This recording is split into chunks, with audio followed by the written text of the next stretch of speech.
नमस्कार दोस्तों, जय श्री राम, जय हनुमान। क्या आपने कभी सोचा है सुंदरकांड को इतना शक्तिशाली क्यों माना जाता है? क्या सिर्फ इसका पाठ करने से जीवन बदल जाता है, या इसके पीछे कई बहुत बड़ी रहस्य छिपा है जो बहुत कम लोग जानते हैं? राम नाम और सुंदरकांड ये दोनों मिलाकर केवल पूजा पाठ नहीं है, बल्कि एक ऐसी जीवन शैली सिखाते हैं जो इंसान को डर से साहस, निराश से आशा और भ्रम से सफलता की ओर ले जा सकते हैं। आज मैं आपको सुंदरकांड की 10 ऐसे रहस्य बताने जा रही हूँ जिन्हें आपने अपना जीवन में उतार लिया तो आपका सोचने का तरीका, निर्णय लेने का क्षमता और जीवन को देखने का नजरिया पूरी तरह से बदल सकता है। सफलता के रहस्य यहीं से शुरू होता है दोस्तों, इसलिए वीडियो को अंत तक सुने, और क्योंकि इसकी आखिरी पॉइंट्स सबसे ज्यादा महत्वपूर्ण है। चलिए वीडियो को शुरू करते हैं। नंबर 1 पॉइंट पे है, सुंदरकांड हमें सिखाता है कि शक्ति हमारे भीतर है। क्यों? क्योंकि हनुमान जी अपना शक्ति भूल जाते थे। उनको एक श्राप मिला था, जब आप डिटेल्स में जाएंगे तो इसको पता कर सकते हैं। तो जाम्बवंत जो लीडर थे कपिस समुदाय के, उन्होंने उनकी क्षमता याद दिलाई कि हनुमान तुम ये कर सकते हो, तुम्हारे अंदर ये क्षमता है। तो इसका सीधा अर्थ क्या होता है? कई बार हमें नई शक्ति नहीं, कोई बाहरी शक्ति हमें नहीं चाहिए, कोई नई शक्ति हमें पैदा नहीं करना पड़ेगा, क्योंकि हमारी अंदर भी कई शक्तियां छुपी हुई होती है। इसका पहचानना बहुत ही जरूरी है। Number 1 point, this is very important, आप नोट कर लीजिए। और 2 नंबर क्या सिखाते हैं, ये रहस्य क्या है? राम नाम मन को स्थिर करता है।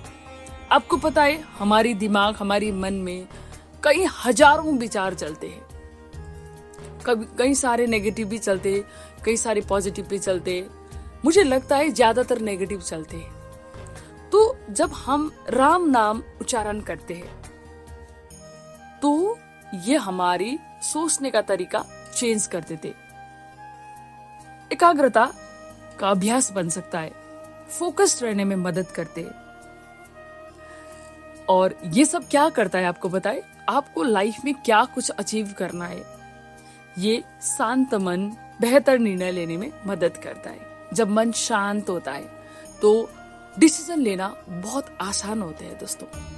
आज की जनरेशन, हम ही देखो, हम बहुत सारे चीजों में उलझे हुए होते, कभी ये करे कभी ये करे, क्या करे या ना करे, हम ऐसे में उलझ जाते हैं। नंबर 3 पॉइंट पर है, सुंदरकांड डर पर विजय का संदेश है। क्यों? सुंदरकांड जब हम पढ़ते तो हनुमान जी की कहानियां आती है सुंदरकांड में, कैसे उन्होंने लंका को दहन किया था और कैसे उन्होंने सीता माँ की खोज की थी, क्योंकि समुद्र पार करना, लंका में प्रवेश राक्षसों का हर चुनौती का साहस का प्रतीक है। राक्षसों ने कितना चुनौतियां दी, कितनी प्रॉब्लम्स हुए, तो हनुमान जी ने अपने लक्ष्य को मद्देनजर करके उन सब चीजों को पार किया था। डर के कारण नहीं, उद्देश्य के कारण आगे बढ़िए। किसी से डर की वजह से आप आगे बढ़ना नहीं, अपना कोई उद्देश्य होना चाहिए जीवन में कि मैं ये करने से मैं ये बन सकता हूं या बन सकती हूं, मैं लाइफ में ये कर सकती हूं। आपके अंदर ये सब होना चाहिए। अब नंबर 5 पर है, कठिन समय में धैर्य सबसे बड़ा हथियार है। प्लीज, ये तो और भी जरूरी है हमारे जीवन में, क्योंकि आपको पता होगा या आपने पढ़ा है नहीं पढ़ा है, सीता माता की खोज एक दिन में नहीं हुई थी। इसके बीच में हनुमान जी भी बहुत फ्रस्ट्रेट हो गए थे, कहीं सीता जी नहीं मिल रही थी, पता कैसे करना है, क्या करना है, क्योंकि उन्होंने ये आदेश लेके गए थे और प्रण लेके गए थे कि मैं जैसे भी करके सीता माता को ढूंढ निकालूंगा। तो ऐसे करने में आपको लगता होगा बहुत शक्तिशाली थे, उनको वही मिला, जाते जाते मिल गए, ऐसा नहीं है। निरंतर प्रयास करने के बाद मिला था। इसलिए ये पॉइंट्स हमें क्या संदेश देता है? निरंतर प्रयास ही परिणाम तक पहुंचाता है। और ये कथा जब हम पढ़ते तो मुझे तो कई बार आंखों में आंसू आ जाते। हनुमान जी को भी बहुत समय लगे थे, क्योंकि हनुमान जी एक पूरा मतलब हमारी लाइफ चेंज करने के एक मॉडल है। मैं तो ये मानती हूँ रोल मॉडल है हनुमान जी। डिसिप्लिन, पेशेंस और हर वो चीज उनके अंदर कूट कूट भरे। आज की जनरेशन जब हनुमान जी की इस सब चीजों को अपने जीवन में अपनाना शुरू करे, अडॉप्ट करे, तो मुझे नहीं लगता कि वो लोग हार जाएंगे। और नंबर 6 पॉइंट है सकारात्मक सोच की शक्ति। क्योंकि सुंदरकांड निराश के बीच आशा बनने के लिए संदेश देता है। जब हम बहुत निराश हो जाते हैं तो सुंदरकांड अगर हमने पढ़ना शुरू किया तो कैसे हनुमान जी लंका गए थे, कैसे सीता माता की खोजी की थी, उनके बीच में क्या क्या हुए थे, रावण ने उन्हें कैसे पनिश किए थे, लंका को कैसे आग लगी थी, ये सब चीजें देखते हैं तो बहुत सारे आशा दिखते हैं जब हम सुंदरकांड के पाठ करते हैं। सॉरी, जब सोच बदलती है तो काम करने का तरीका भी बदलते। ऑब्वियसली जब हम सोच बदलते हैं हमारी दिशा बदल जाते हैं सोच की तरह मतलब कारण से। ये हुआ तो ऐसे कर सकते हैं, यहाँ पे नहीं हुआ तो वहां पे कर सकते हैं। जैसे इसके बीच में मुझे एक बहुत ही अच्छी जो मुझे लगता है जब भी मैं सुंदरकांड पढ़ती हूँ तो सुरसा की याद आ जाती है। सुरसा हनुमान जी को निगलने के लिए इतनी बड़ी मुंह कर ली, हनुमान जी छोटे हो गए, मुंह के अंदर घुस के भी बाहर निकल आए। फिर सुरसा ने वो मतलब और भी बड़ी मुंह करी तो हनुमान जी ने क्या करे, उनसे डबल अपना स्वरूप बदल लिया। क्योंकि ये चीज बदलने का मतलब ये करने से नहीं होगा तो वो कर सकते हैं, बहुत सारे ऑप्शंस दिखते हैं ना। तो इसी तरह से हनुमान जी ने सुरसा को हरा के वहां से सीता माँ की खोज में निकले थे। मतलब ये चीज हमें बहुत बहुत चीजों से रिलेट करने में सिखाता है। और 7 नंबर पॉइंट है अनुशासन और नियमितता। बहुत इंपॉर्टेंट, डिसिप्लिन एंड कंसिस्टेंसी। रोज राम नाम और सुंदरकांड के पाठ कई लोगों के लिए एक सकारात्मक दिनचर्या बन जाता है।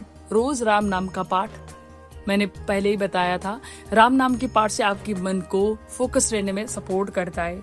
और जो सुंदरकांड का पाठ है आपको सकारात्मक रहने में, पॉजिटिव रहने में, हनुमान जी की वो कहानियों से आपको मतलब पॉजिटिव रहने में बहुत सपोर्ट करता है। अच्छी आदतें लंबे समय तक बड़ा परिवर्तन ला सकते हैं। अच्छी आदत, एक डिसिप्लिन, एक कंसिस्टेंसी मेंटेन करना, सुबह जल्दी उठना, भगवान का नाम लेना, अपना जो भी काम है शिद्दत से करना, जितना भी रेस्पॉन्सिबिलिटी है उसको अच्छे से निभाना, ये सब क्या होता है, इसे हमें सफलता मिलने में हाँ टाइम लग सकता है। ये नहीं कि रातों रात चमत्कार हो जाते, लेकिन ये अगर आपके हाथ में सफलता आती है तो लंबे समय तक टिक जाते। आत्मविश्वास और निर्भयता। नंबर 8 पॉइंट है आत्मविश्वास और निर्भयता। हनुमान जी का हर कदम विश्वास से भरा था, क्योंकि सफलता अक्सर आत्मविश्वास और कर्म से ही आता है। उनको विश्वास था कि मैं कैसे भी करके ये काम पूरा करूंगा। और मतलब जिन कदम पे चलते थे, जो कदम पे चलते थे, उनको एक हर कदम पे विश्वास था कि माँ को खोज के निकालूंगे। और ये हमें क्या संदेश देते हैं, सफलता अक्सर आत्मविश्वास, कॉन्फिडेंट से आता है और कर्म के मेल से। मतलब आप कॉन्फिडेंट और जो काम करते, जो क्रिएटिविटी है, उसको तालमेल से क्या आते, सफलता ऑब्वियसली आपके हाथ में आते। सुंदरकांड हमें यही सिखाते। और नंबर 9 पॉइंट पे बड़े लक्ष्य के लिए निस्वार्थ कर्म। सुंदरकांड सिखाता है कि जब उद्देश्य केवल अपना नहीं बल्कि दूसरों के कल्याण का भी हो तो व्यक्ति अधिक समर्पण से काम करता है। ये पॉइंट बहुत इंपॉर्टेंट है। जब खुद के लिए काम करने शुरू करोगे ना तो सफलता आपसे कोसों दूर भाग जाते। जब दूसरों के कल्याण के लिए काम करना शुरू करते तो आपको सफलता जल्दी मिल सकता है और व्यक्ति अधिक समर्पण हो जाते हैं। क्योंकि आपको पता है ना, क्योंकि हनुमान जी हर चीज का श्रेय भगवान श्री राम को देते थे।